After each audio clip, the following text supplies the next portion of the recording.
Okay, looks like we're on. Hello, if you're seeing us, we're getting set up for performance tonight of COVID Adventure, which will be at 8:20. Tune back in at 8:20.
Okay, good.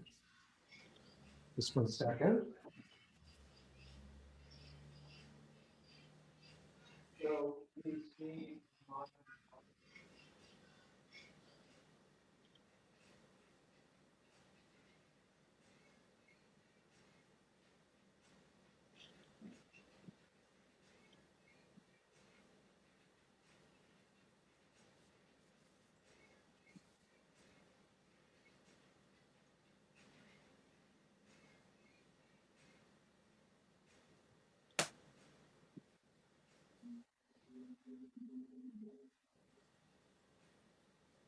My background change.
Okay, great. So I think we're all set. Okay. So I'm going to go away and I'll check back in later. If you're seeing us on Facebook Live, come back at 8:20 for the shows. Just set up.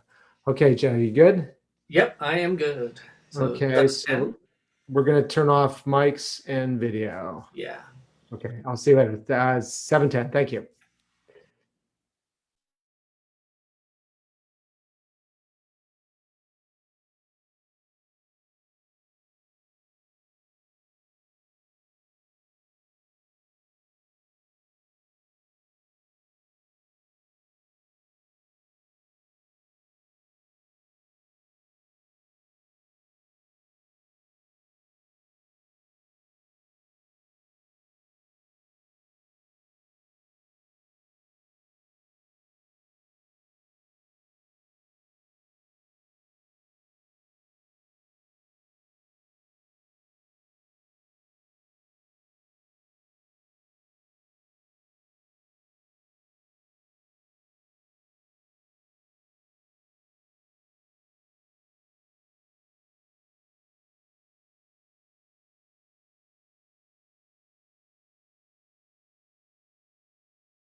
Hey, Joe. Hey there. Hey, I just wanted to check the sound. Let's see. And test. Sounds good.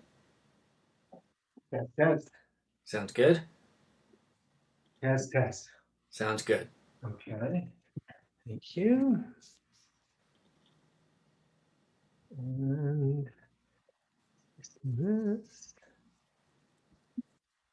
Did you hear tap? Try it again. No. Test. Okay. Sounds good. Yeah. How about back here? Test. Sounds good. Okay. It checks out. References.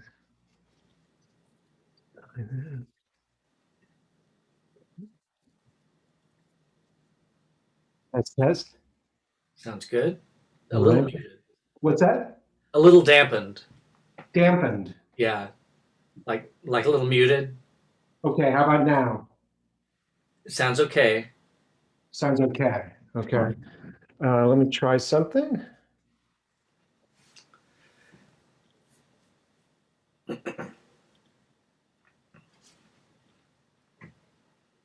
Okay.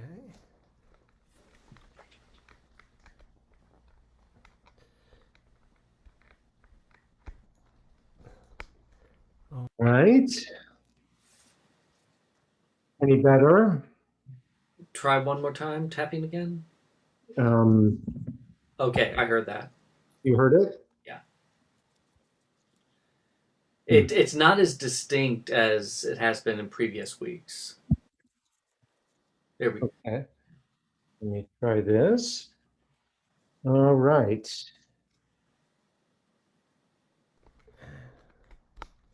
All right. Okay.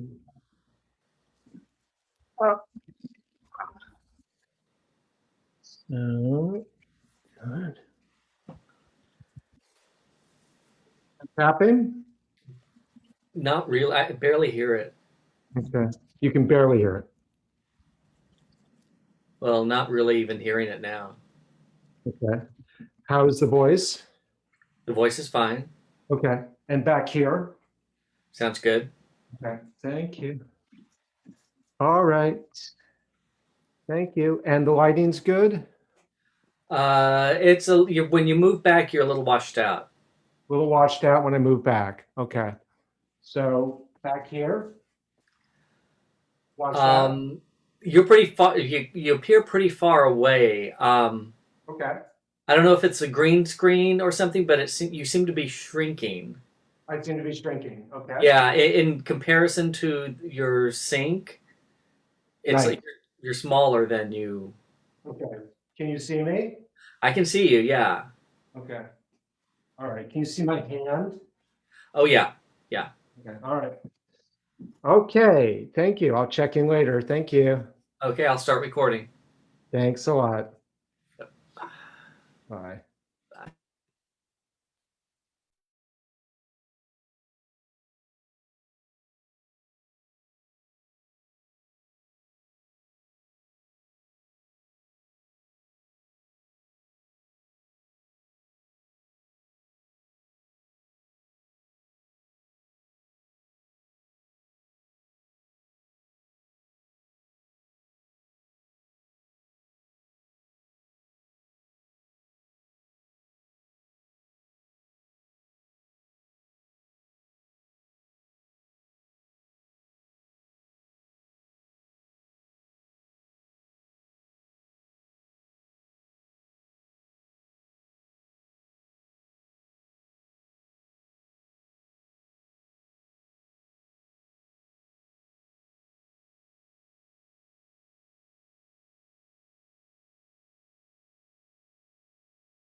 Hey, Joe. How's it going?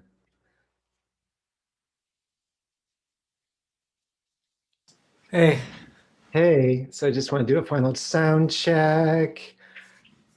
Let's just move this to the side. And there we go. Test, test, test. sounds good. Yep. Test, test, Sounds good.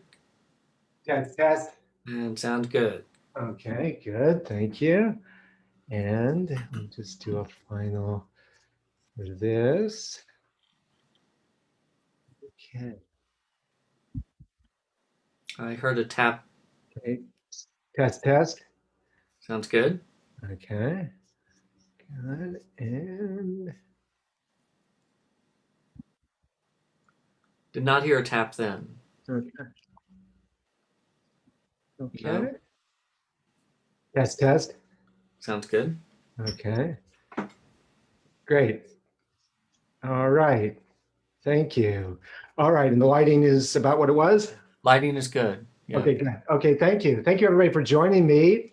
And we're going to start in just a few minutes. Thank you so much. Yay. Okay, Joe, I'll see you in a bit. All right.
On Saturday, March 14th, 2020, we gave the final public performance of a play in San Francisco. There hadn't been any public performances for 2 nights. We were the last one. You see, we'd opened the show on Thursday, and there was an audience. It was before the theaters were shut that Thursday. And then on the Friday, after that first performance, I got a call from the artistic director of the theater where we were performing. She said, there are no more public performances. That's it. Tonight is canceled. Friday night is canceled. Saturday is canceled. The whole rest of the run, as far as we know, for the time being, is canceled. Well, it was devastating, of course, but I realized there was a larger issue at hand, safety. But I asked her if we could film the show so that people who wanted to come see it subsequently in the run, who couldn't because the show was canceled, could watch a taping of it. She said, yeah, if it's just you and the actors and a videographer, you can tape it. So great. Friday, I talked to the cast. They said it was fine. They had never shown a lot of anxiety about COVID. They thought, the audience packed together, that was probably dangerous, but they had no anxieties about working with each other. It was fine. As a matter of fact, one of the actors had thought it was just a lot of paranoia. He thought that the news was exaggerating everything. His father was a doctor, and he thought a lot was being made of COVID, and maybe it wasn't necessary. He'd said that many times. So we decided that on Saturday we would film the show. Well, on Saturday morning, I got up. I went down to the Embarcadero YMCA. I swam my laps, which I love to do. And I went up to the weight room and I did my weights. I was doing great. And then I got a call. It was the artistic director. The marketing director of the theater had told a reporter for a major newspaper that we were going to gather and tape the show so that audiences had something to watch during COVID after the shows were canceled. And this reviewer was fascinated by this, completely fascinated. She wanted to come and watch the taping of the show, interview everybody, and write a big article about moving forward in COVID, theater surviving in COVID. And I said, well, okay, it's a little bit weird because there'll just be one audience member, but if it's okay with the artistic director, it's okay with me. So I agreed to it. And I went down to the theater and we got all ready for the performance. And 10 minutes before we were supposed to begin, I was backstage behind the curtain, separating me from the audience. And the actor who had said that he thought it was all, exaggerated, that his father was a doctor, came up to me and he totally freaked out. He was totally freaked out about social distancing, about us as actors being too close to each other. He was completely wigged out about that. And he didn't know what to say to me. And I said, well, what do you want? He said, well, I can't do the play unless there's social distancing. 10 minutes before we're supposed to start the show. He said, okay, it's fine, it's fine. We just have to sort of re-block everything, right? We have to reconfigure the show. So behind the curtain, we quickly re-blocked everything. And it was really weird because this play, it had violence in it. It had punching. Now the punching would be like this. With a big gap between it. They had a lot of kissing between the guy and the girl. Now the kissing would be like this. It was weird. It took 40 minutes to reblock. Finally, we're all set to go. I thought, okay, here we go. Here's a socially distant performance for one person. And we stepped out there and we performed the entire play for one person. It was totally weird. It was like, there was like one person watching it. It was just bizarre. And of course, there was the violence and the kissing. It was just bizarre. The whole performance was strange, completely strange. But we did it, and they filmed it, and we were interviewed for the article, and we did it. The last public performance, a public of one, in San Francisco on Saturday, March 14th, 2020.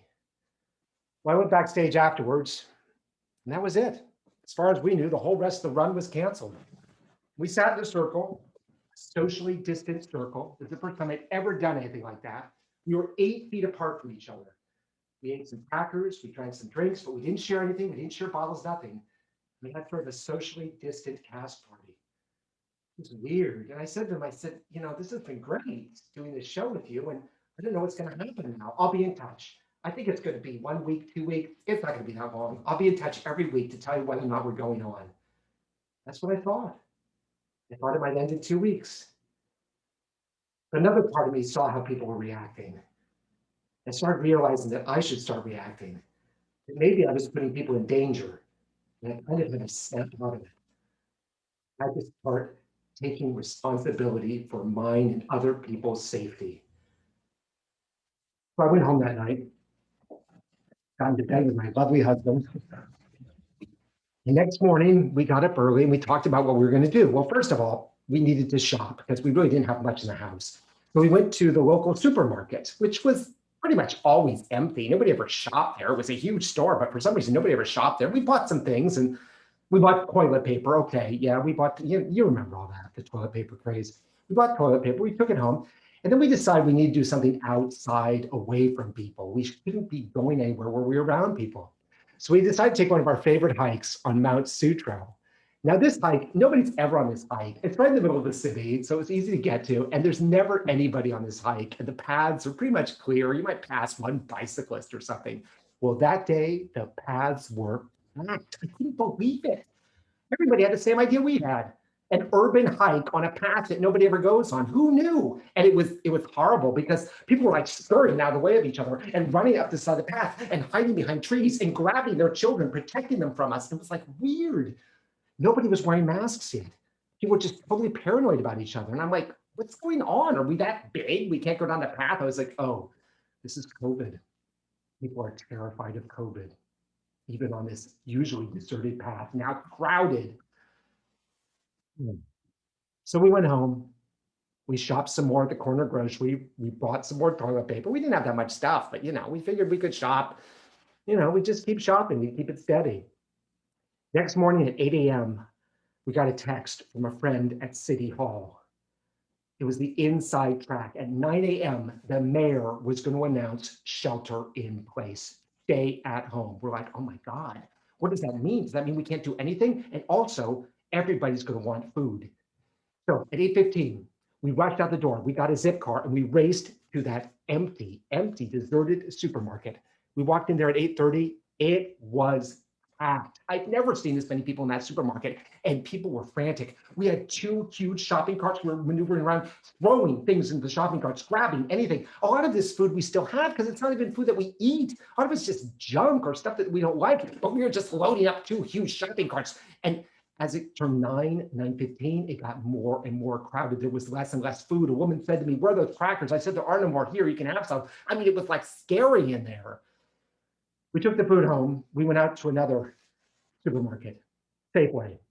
It was packed, lines going out the door, and the shelves were bare. We didn't stay there. We went to another market, a small one in the Mission, which I'd known about. I scoped out. It had a huge line, but it still had food. We loaded up. All day long, we loaded up. Food, gathering food. And then I had a thought. I thought, what if the banks fail? Banks can fail. Everybody can panic and pull their money out, and then the bank fails. What if the bank fails?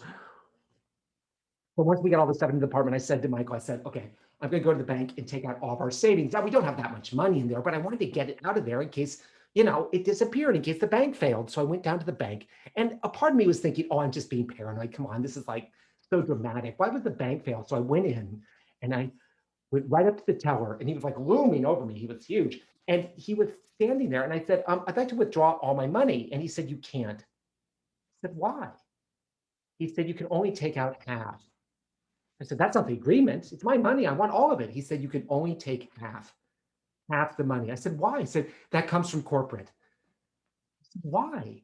Well, people are taking out their money, so we can only give them half. I couldn't believe it. I mean, I just thought I was being paranoid, but in fact, they were only giving people half of their money. It was horrible and reminded me of all these movies. I felt like I was living in a movie. First of all, every single disaster movie, Independence Day or Greenland or World War Z or the day after has the panicky scene in the supermarket. We'd already lived that, and now the banks were failing. And what this reminded me of was that movie, It's a Wonderful Life. Now, this movie's got like a bazillion great scenes in it. Well, it's not a book, obviously, I think that. I mean, it's got all these great scenes in it, but the scene that always got me, because I could not even imagine this was possible in the United States, was the run on the bank. It was amazing. People running to the bank to get their savings out at the beginning of the Depression when the banks failed and they couldn't get any money. One bank was offering 50 cents on the dollar, which is exactly what I'd gotten, half. These incredible scenes. I remember saying to my father, who lived through the Depression, I said, did this really happen? He said, oh yeah, the banks failed. They never thought everybody would come and get their money. Of course, they didn't have the money. It was all invested. Horrifying. He's actually living in a movie.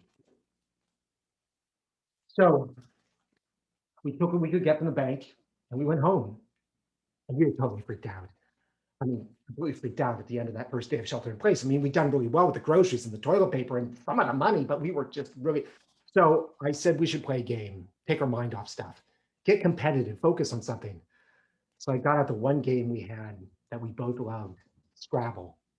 And we played Scrabble, and it really focused our energies, our competitiveness, our trying to figure out words. And for an hour, we lost ourselves in Scrabble. Although I think our state of mind is sort of revealed by the words that we came up with that night.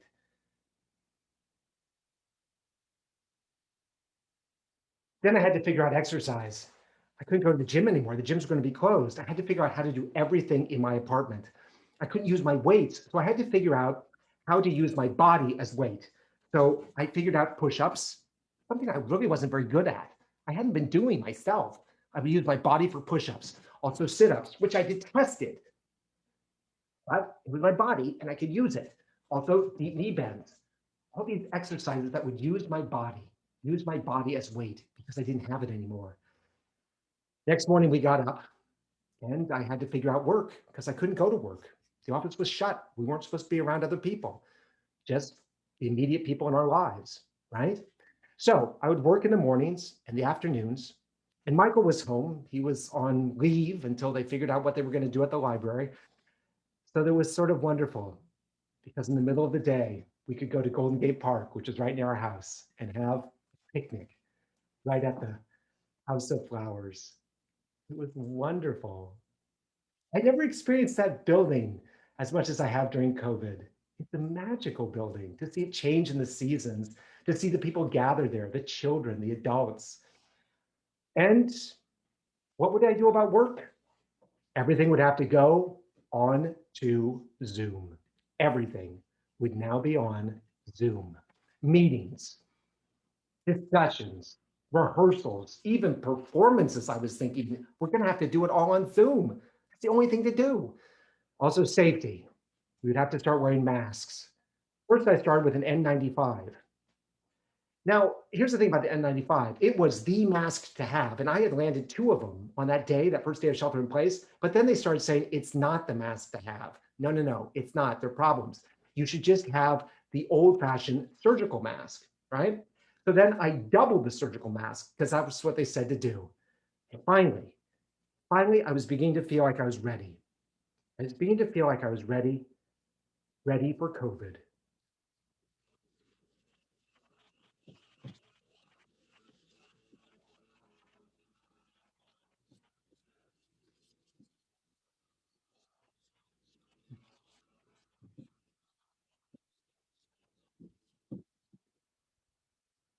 Okay, there was still a lot to figure out. We hadn't figured out everything, so don't get cocky, right? That's what I told myself. We had to figure out the markets. We couldn't go to those markets anymore. They were too horrifying. If I could imagine going through that horror again with, people breathing all over me, sneezing, it was too scary. So we started ordering everything from Whole Foods, and the deliveries were great, and Michael was great at it. He figured it out, and it employed people, and we could keep socially distant from everybody. We could keep apart, right? Also, I had to figure out the exercise because up till then, I had been swimming every single day and doing weights at the Embarcadero, and now it was closed. It was completely closed because of crowds. We had to figure things like this out, and we couldn't solve them by being around crowds, by being on crowded sidewalks, being in markets, exercising in crowds. We couldn't figure it out. At night, I was reading a book by Barbara Tuchman called A Distant Mirror, The Calamitous 14th Century. This book was very timely because it was about the Black Death. And the Black Death was all about crowds. You had to get away from the crowds, people crowding in their homes, people crowding at shopping, at events. Wars were dangerous because look at people crowding together, fighting each other. That meant if they didn't kill each other, they give each other disease. The crowds had to be avoided at all costs. So how would we exercise? We figured out that we could bike. We could ride our bikes. That would isolate us. We'd be out with the cars away from the sidewalks and all the people. Sometimes we could pull our masks down if there are no people around. The cars, they were like bubbles. People couldn't breathe at us from cars. And we get our exercise in the city because we couldn't leave the city. It wasn't allowed. So we ride to the top of hills. We push ourselves. We started with Twin Peaks. We rode all the way to the top. And look at that. You see down here below? That's a slow street. You know what a slow street is? It means you can't. Yeah, of course. You got it. It's only bikes and pedestrians, and we slow streeted it everywhere. So now we were all set. We were figuring it out. We were figuring out how to get exercise. Also, if I wanted to swim, if I really wanted to swim, I could always swim at Aquatic Park. Yeah, I mean, the water was freezing, but what a view. Every time you breathed, the Balclutha, the Golden Gate Bridge, Alcatraz, Mount Tamalpais. It was amazing to swim there. So we embarked on our program. On the weekends, we would get as much exercise as possible. Our goal was to ride to the top of every hill in San Francisco. Now, they're either 48 or 72, depending on what you read online. Some of them are just bumps, but there are a lot of them. They're endless. We tracked them all, and we are headed to the top of every single hill on our bikes in San Francisco to get that exercise, but to still stay in the city. So we start with the hill right next to our house, Buena Vista Park, with its incredible view of the Golden Gate Bridge. Then we went to Billy Goat Hill, which has an incredible view of downtown and also has a swing, you see? And you can sit there and swing. And I actually did it. I'd never done that before. I swung as I looked at downtown San Francisco. Then we went to the top of Grand View Park. A lot of people don't know about this park. It has a great view of both the bay and the ocean with the bridge in between. And what nobody knows about it is it's actually a massive sand dune in the middle of the sunset. Look at that. That's gotta be like the biggest sand dune of all time, certainly in the middle of a city. And it has this great park on top of it. It was incredible. And then one day, the biggest adventure of all, south, south, south, south all the way to Sweeney Ridge. And at the top of Sweeney Ridge, and it was so steep and so far away and so much sun beating down on us. I mean, COVID, it's been the best weather. Have you noticed that? The weather's been great. The sun hammering down on us. We had to push our bikes part of the way, but we made it. We made it to the top. And there was a plaque commemorating Portola, who come from Spain through Mexico all the way north. And this is where he first saw the bay. Now, this tied in with something that I love studying as a college history major, which was the first Great World War. This is the first truly world war on this planet. It was between the English and the Spanish in the 16th and 17th centuries. And it had come all the way to the Bay Area. Think about it.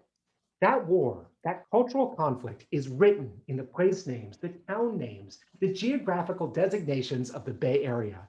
Here is Point Reyes, Point of the Kings. What kings? Well, the kings in the New Testament, of course, but also the kings of Spain. It embraces Drake's Bay, right? So Point Reyes, Spanish. Drake's Bay, English. As you move through Marin, the names exchange and you hear this cultural war in the names of the towns. San Anselmo, Spanish. Inverness, English. San Rafael, Spanish. Ross, English. Cross the bridge, the San Rafael Bridge to the East Bay. On the other side, you're in Richmond, English. El Cerrito, Spanish. Berkeley, English. San Leandro, Spanish. And also, the people who lost the territory were ripped off, run off their land. The indigenous peoples, their names remain too. Marin, Tamalpais. This war is written on the landscape, written there on the landscape. But why did it come here? Why were the Spanish and the English so interested in the Bay Area? Because it was the Bay Area. And they were water people, they were Navy people, and we are an area defined by water. The bay, the ocean, rivers, sloughs, swamps, marshes. This is an area of water. And how did this huge war between the Spanish and the English begin? It began with a massive battle on water, the Spanish Armada. Amazing. And here we were exploring all this history in the middle of COVID. And why was I trying to escape into history? Why this sudden desire to retreat into stories from the past? Because as COVID went on, I began to realize that there was a very strong possibility that I was going to lose my job. I couldn't think about that all the time. I had to have an escape. I had to have other things to think about. So I would often think about the Spanish Armada. Now, how did this Armada, this huge fleet, this naval battle come to be? It all started with King Henry VIII. Yeah, Henry VIII. Remember him? He wanted to divorce all those wives. He divorced 5 wives. He chopped off a couple of their heads. And the Catholic Church kept saying, no, no, no, no, no. And he said, yes, I'm going to do it. And he was sick of the Catholic Church. So he broke England off from the rest of Europe, from the Catholic Church in the middle of the 16th century. And he created the Church of England, which didn't have the Pope at the head of it. It had the King of England himself. He made England into a Protestant country, a country of protesters, Protestants. His daughter was Mary I. Well, she was Catholic. Her mother had been Catherine of Aragon, the first wife to be at adrift, and she remained a Catholic. And she tried to revert England to Catholicism in 4 bloody years. She ruthlessly suppressed the Protestants, so much so that she became known as Bloody Mary. She also married Philip II of Spain. Now, he was the most powerful Catholic monarch on the planet, probably the most powerful monarch of all time. He was incredibly powerful. He was like a superpower in of himself. His empire stretched on the Iberian Peninsula, Spain and Portugal, all the way to Italy. He had influence over Germany, over France. He had colonies in the Netherlands, the Low Countries. He was fighting a war with the Dutch to get their property back because they had risen up against him. He also had a lot of North Africa. He had the Americas, North and South. He had Asian properties, the Philippines, named after him. And now he was the King of England, married to Mary. And they were ruthless on the Protestants. Well, Mary died, Bloody Mary, and she was succeeded by her half-sister, Elizabeth, a Protestant. And Elizabeth made England Protestant again. So, what was Philip to do? He was angry. He wanted to protect English Catholicism, but he was no longer King of England. Not at all. So he backed a rival, Mary, Queen of Scots, the Scottish queen, who was Catholic. Now, the Scots didn't like her. They didn't like the way she conducted her personal life, so they ran her out of Scotland. And she became a Harvard citizen. She was protected by Queen Elizabeth for 17 years, even though she repeatedly got in plots with Philip II to dethrone and execute Elizabeth. Finally, Elizabeth had enough of this. She had had enough. And when the final plot was exposed, she chopped off Mary, Queen of Scots' head. Also, she was completely frustrated with everything that Philip II was trying to do in her country, in England, trying to make it Catholic, always trying to influence, trying to get her killed through Mary, Queen of Scots. So she backed the Dutch Revolution against Spain. She backed the people in Holland against Philip II.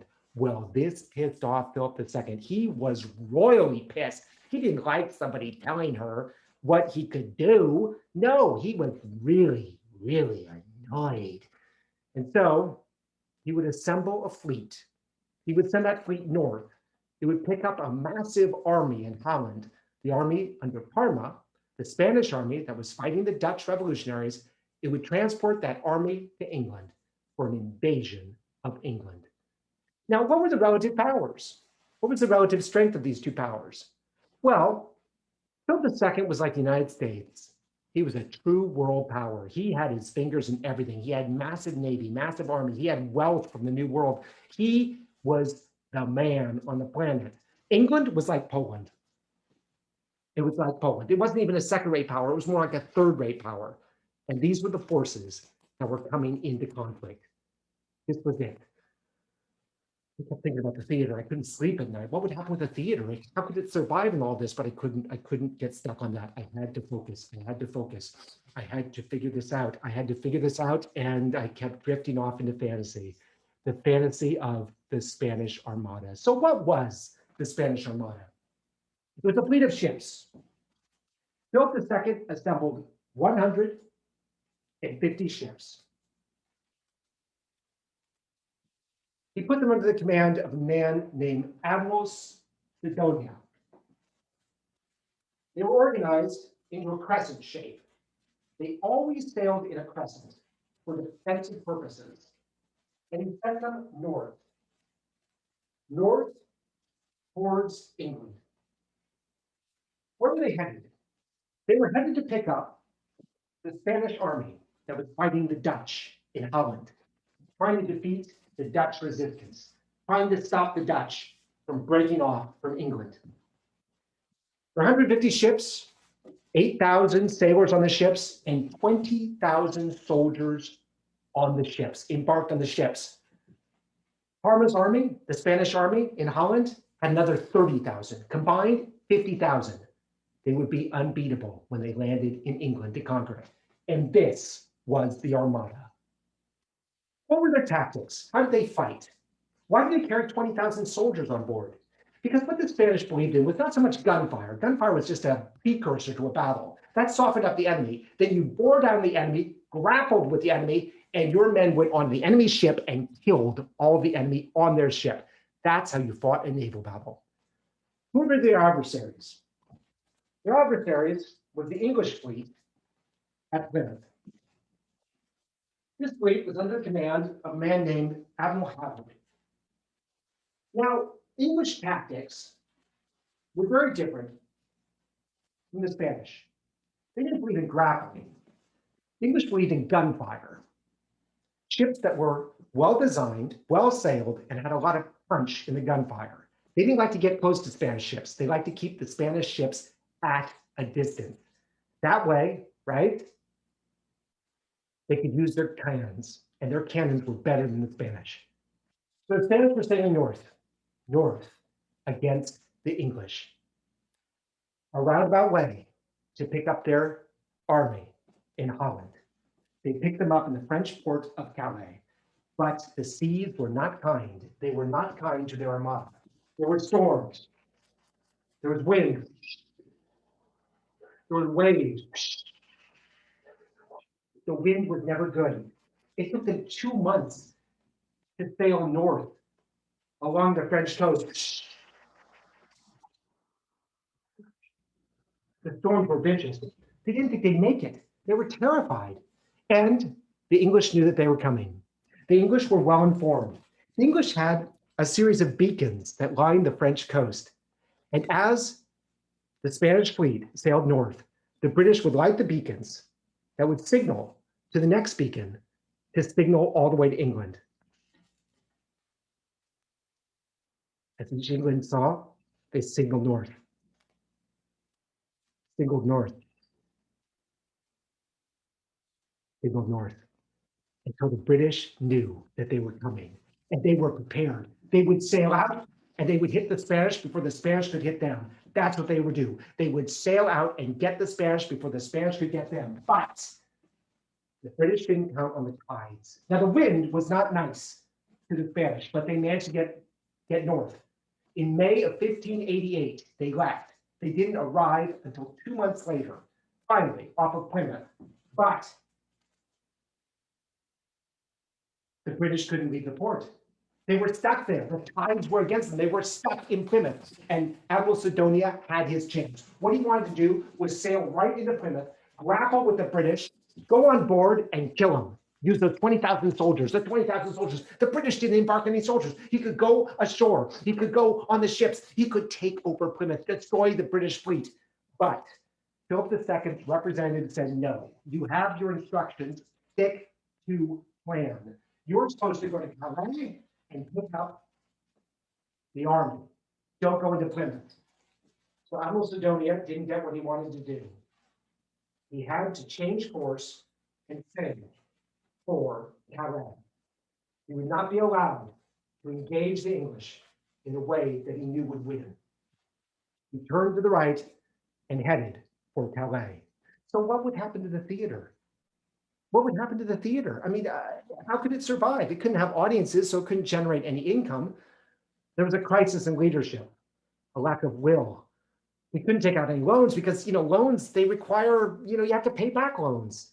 How would we pay it back? Suppose we didn't have any money down the line. We just go deeper and deeper into debt.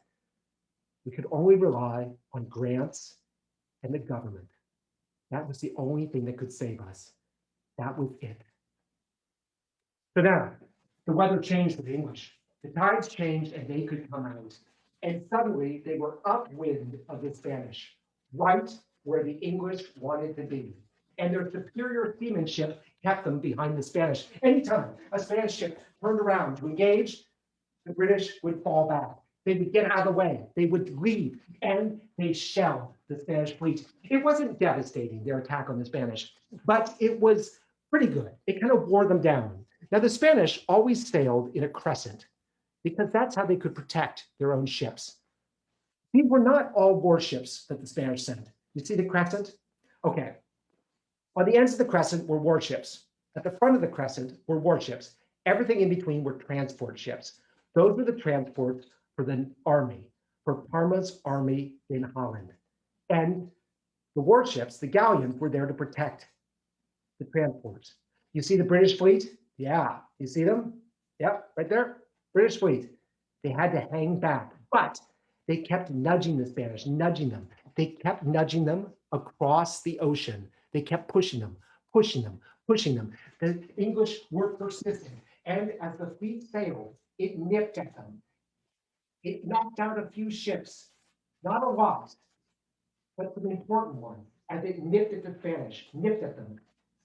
The Spanish were stuck on their plan. They were sticking to plan. They wouldn't deviate from their plan. Philip II wouldn't let them. He was the most powerful monarch in the world. You couldn't say no to him.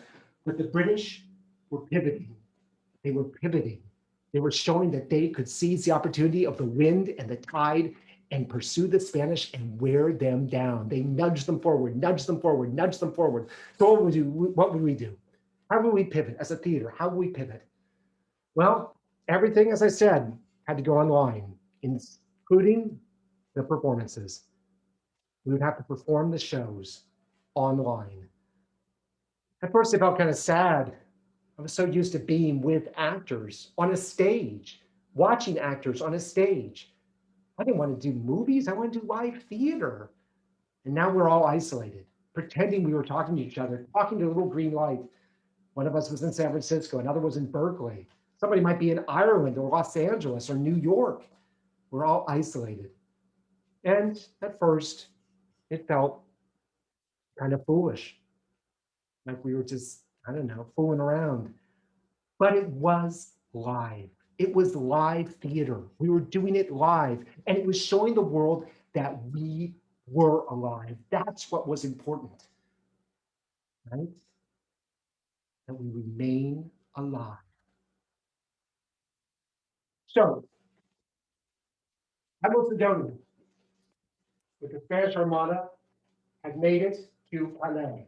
He had tried to go ashore in England. He had tried to nudge into England. His ships were worn out. He needed to go ashore. He didn't really want to invade England yet. He just wanted to get ashore. But the British always cut him off. They always nudged him away, nudged him away, nudged him away. Finally, he just made for his goal, which, as Philip II had outlined it, was, of course, Calais on the French coast. This is where he would pick up the army that would invade France. Always in the crescent, always in the crescent. And the British pursued him. And they lined their ships up outside of Calais. Well, here comes the Spanish army under Parma, 30,000 men. Enough men combined with the 20,000 on the Spanish Armada already to conquer England, to take England. They were headed, they were on their way. They weren't that far away, but the Dutch intervened. The allies of the British were there and they intervened. And they couldn't stop Parma and his Spanish army, but they could slow it down long enough. They could slow it down long enough such that the English could do something to the Spanish Armada. What could they do? What could they do? They couldn't get the Spanish Armada to come out. Admiral Sidonian was too smart. If he came out, he'd just get blasted. He wanted to wait until he could grapple with the British. But the British, they couldn't come in because they knew they'd be grappled. So what could they do? What could they do? And the British decided to use fire ships. They would send fire ships into the port,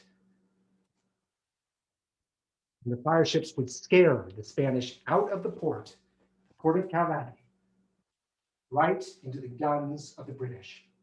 The fire ships entered the port, but they didn't scare Admiral Sidonia.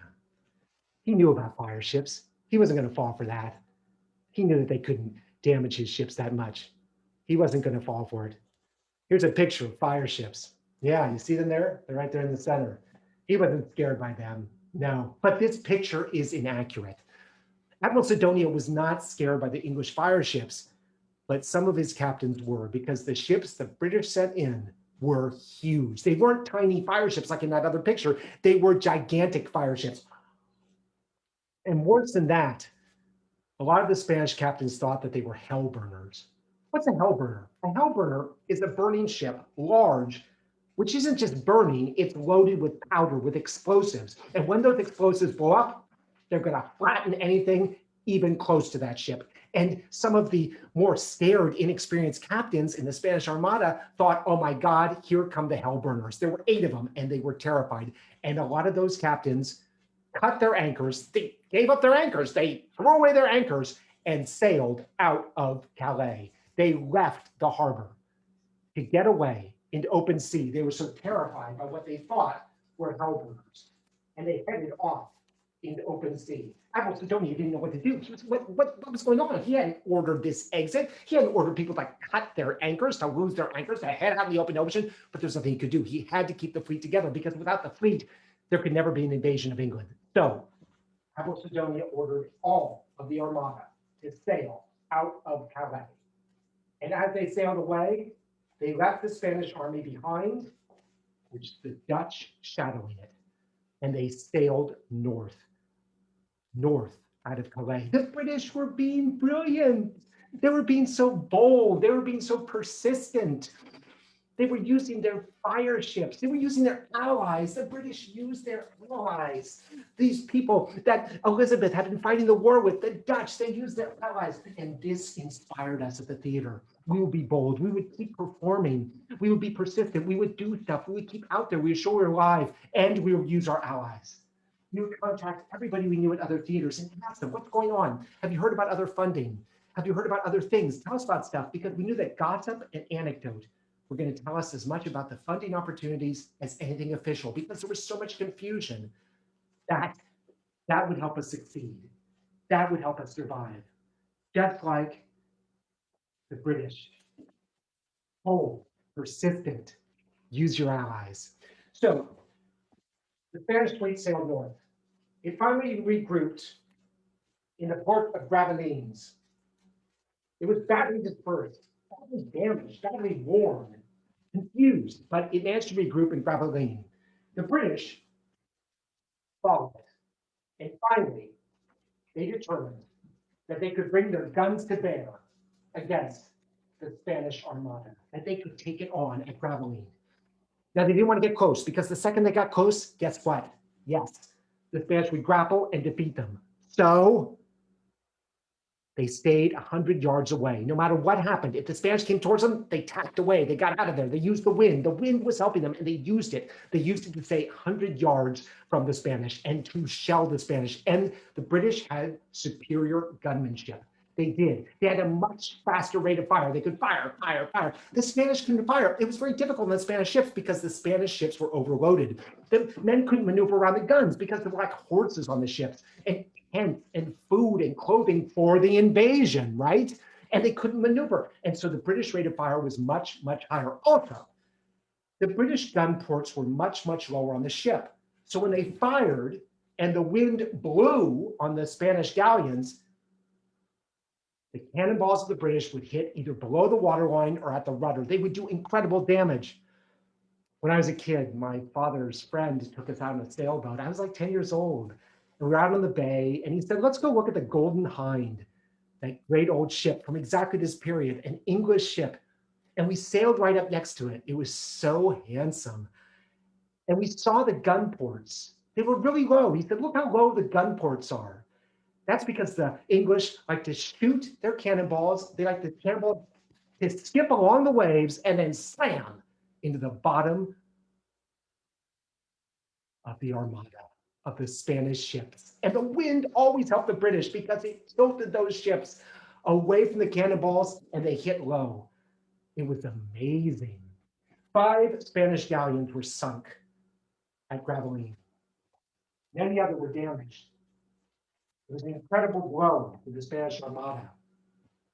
There's some amazing paintings that came out of this battle. I love the artwork from this period, contemporary with the battle. Amazing. And here are the fleets intertwined. Look at that. With the British always staying 100 yards away. Their cannon could shoot across 100 yards, but they didn't want the Spanish getting closer because then they grapple and get them. So they always stayed 100 yards away. And my favorite, this painter, Cornelius Vroom. Amazing. He lived at the same time as the battle and he recorded it. Look at the delicacy of that. Isn't that a wonderful picture?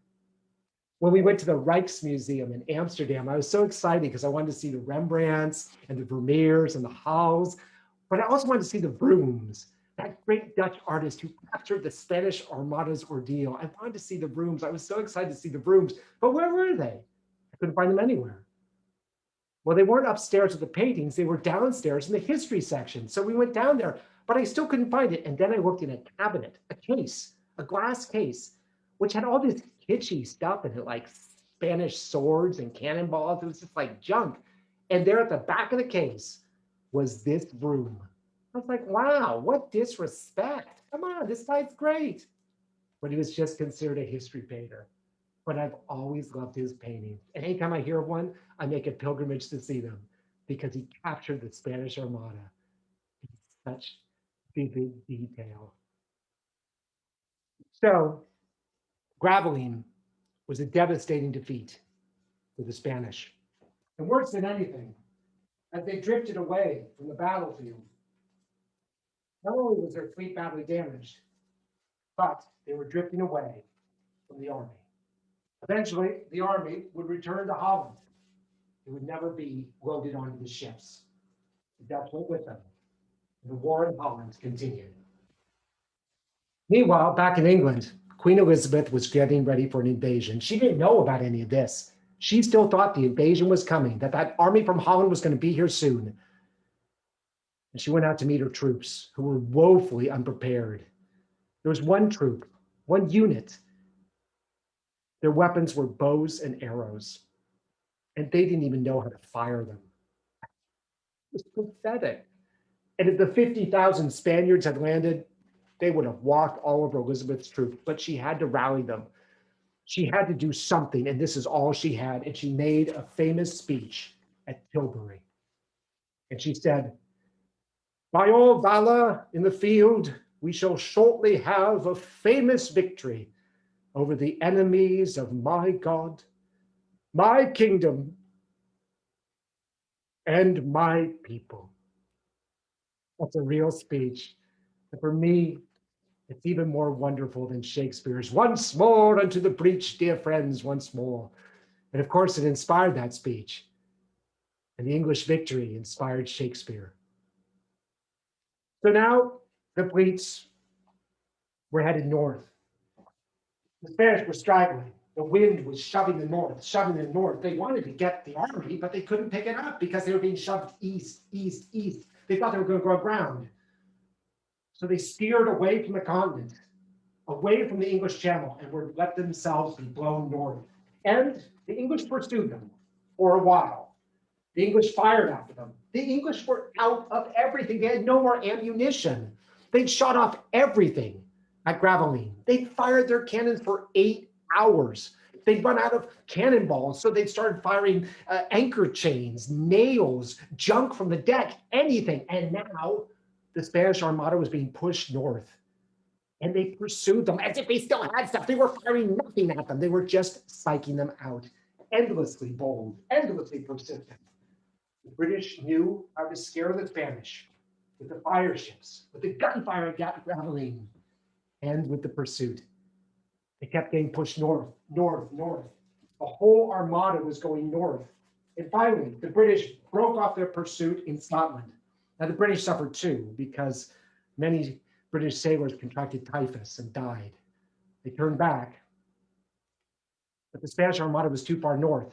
Finally, Sidonia realized that he couldn't get back through the channel. It was now truly the English Channel. The British would get him if he went back that way. So he would have to go north all the way around the top of Scotland and return to Spain by going down the coast of Ireland around the way. And they came down. He came down and he was buffeted by storms.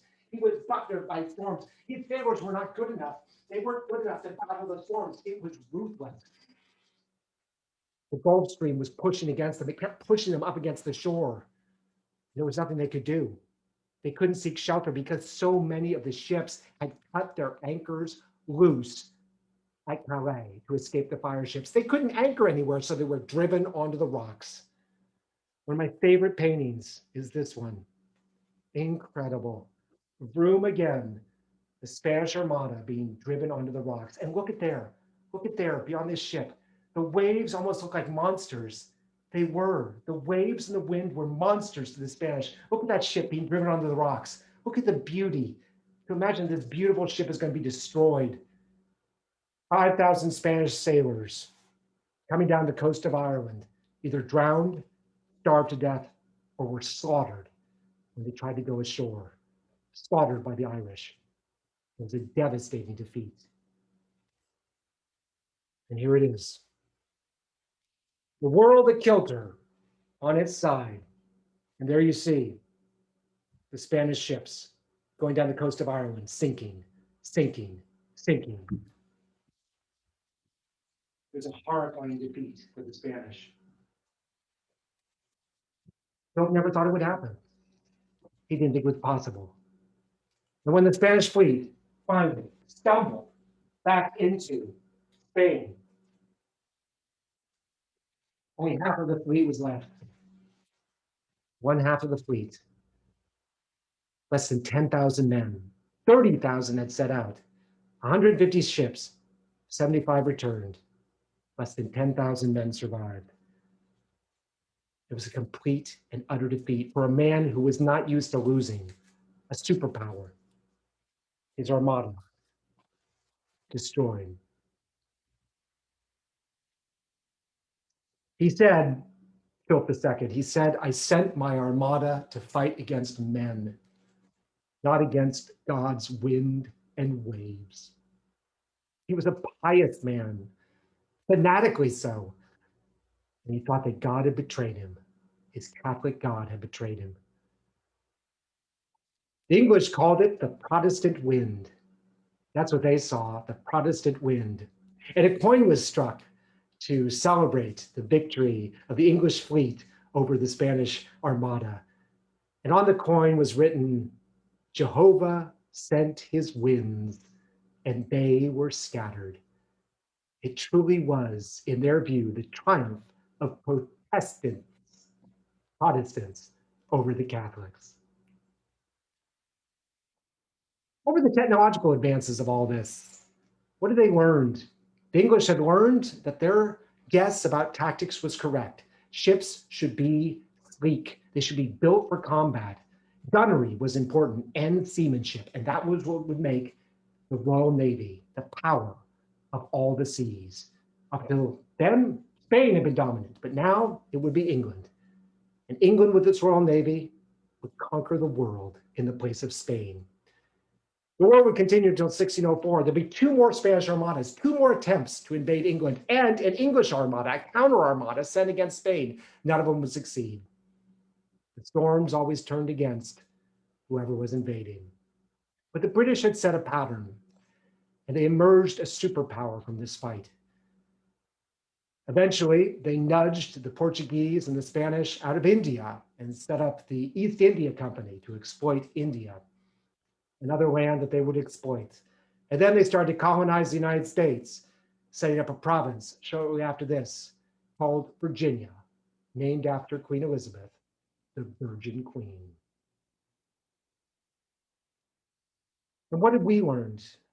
We learned to be bold, to stay in the fight, to persist, to always keep looking for opportunities, to not get stuck like the Spanish in some plan, some old plan about what live theater was supposed to be, to keep hammering away at things, to stay in the fight. Theater Rhinoceros is still here. don't know, feels like anything could happen. That's COVID-19. It wasn't just during the day that we would go to that beautiful conservatory of flowers. We started going at night because they did a wonderful thing.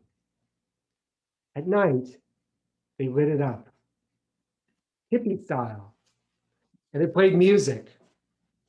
And one night I went and I was sure to put on my mask. And I sat up there with a few other people, keeping my distance, and they were playing music. And I just was in front of that beautiful conservatory, lit up with those incredible lights, and I just danced.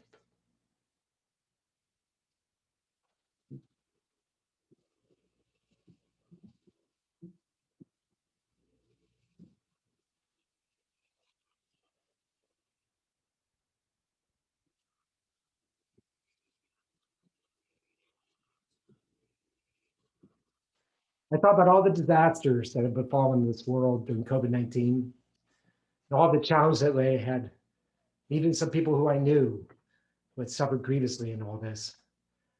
I thought, wow, how we can get through it? Well, somehow we just have to take a break once in a while. Stop worrying about performing, keeping things going. Stop worrying about tomorrow. Sometimes we just have to look at the lights and dance.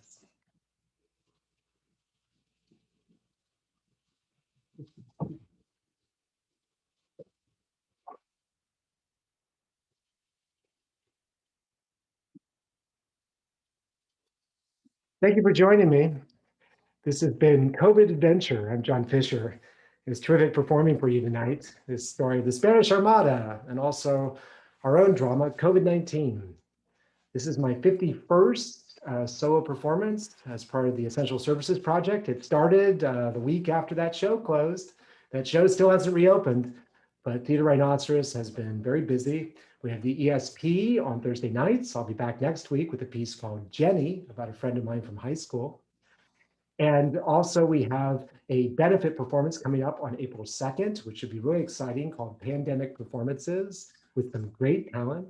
We have a reading coming up in April as well. So a lot of exciting stuff at Theater Rhinoceros. And in May, we have Mark Nadler, who will be creating a show specifically for the Rhino audience. So check that out. You can find out about all these things on our website, therhino.org. That's THERHINO.org. People have been incredibly supportive during COVID-19, and it's kept Theater Rhinoceros going. If you'd like to support all these free programs that we've been doing, we'd certainly appreciate it.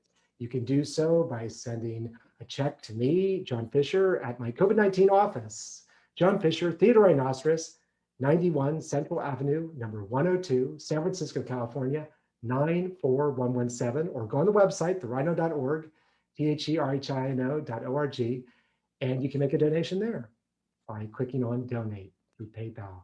But more than anything, thank you so much for being with me tonight. And I've always loved the Spanish Armada. I've loved the legacy of where I live, the indigenous peoples, the Anglo legacy, the Spanish legacy, Mexican, everything. And I recognize that there is complexities there. You have to unpack those complexities, see how things happen. Maybe then we can avoid these things, these dumb political things, because God knows nature is going to visit stuff like COVID-19 on us. We don't have to add to the problems of the world with our methods. But more than anything, thank you for being with me tonight. If you ever get a notion, I don't know, just dance. Good night.